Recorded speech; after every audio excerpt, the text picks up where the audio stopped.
Սիրելի հայրենակիցներ, քիչ առաջ տեսա, որ նախընտրական քարոզարշավի շրջանակներում, իսկ ավելի կոնկրետ նախընտրական բարեգործության շրջանակներում Նիկոլ Փաշինյանը հայտարարել է, որ բոլոր այն քաղաքացիները, ովքեր 1 տարուց ավել զրկված են եղել վարորդական իրավունքից,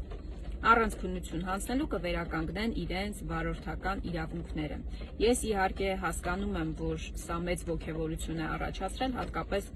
այն համատեքստում, որ եթե նախկինում միջինում 700-ից 800 վարորդ էր զրկված լինում վարորդական իրավունքից, ապա 2025 թվականին վարորդական իրավունքից զրկված անձանց թիվը 5435-ը, պատկերացնում եք, ու հենց այս իշխանությունների օրոքա առանց վարորդական իրավունքի մեքենա վարելը քրեականացվել։ Ու այսօր կալանավայրերում մարդասպանների հետ նստած են մարդիկ, իրական հանցագործների հետ նստած են մարդիկ, ովքեր առանց վարորդական իրավունքի մեքենա են վարել։ Ես իհարկե չեմ արդարացնում առանց վարորդական իրավունքի մեքենա վարելը,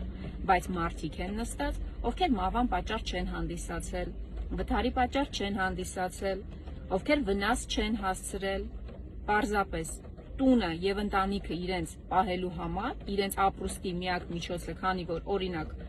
այս դեպքում տաքսի վարելն է եղել, մարդը առանց վարորդական իրավունքի մեքենա է վարել։ Ու ինչ պետք է անի այս դեպքում պետությունը։ Պետությունը ոչ թե պետք է հատվածական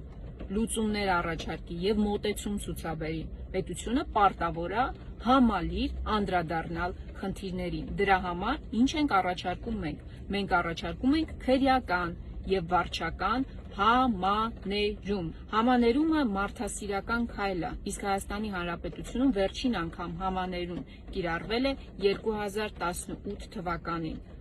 Դա կլուծի կալանավայրերի բեռնաթափման հարցը։ Այսօր նախաքննական մարմիններում բազմաթիվ գործեր են հարուցված ճանապարհատրանսպորտային պատահարների դեպքերով։ Դեպքեր, որոնք չեն հանգեցրել մահվան, որոնք մեծ վնաս չեն տվել, եւ բոլոր այդ դեպքերում կիրառելով համաներում մենք ունենանք ահռելի բեռնաթափում, ինչպես դատական համակարգում, ինչպես կալանավայրերում, այնպես էլ իրավապահ մարմիններում։ Ուրեմն, սիրելի հայրենակիցներ, առաջարկությունս որն է ձեզ, մի խաբնվեք Նիկոլ Փաշինյանի խոսքերին, ձեզ քցելու է, ինչպես միշտ է քցել, որովհետև անգամ տեխնիկապես այս փոփոխությունը հնարավոր չի լինելու իրականացնել մինչև հունիսի 7-ը։ Իսկ այս խոստումը բացառապես նախընտրական տրամաբանության շրջանակներում է։ Լավ եղեք։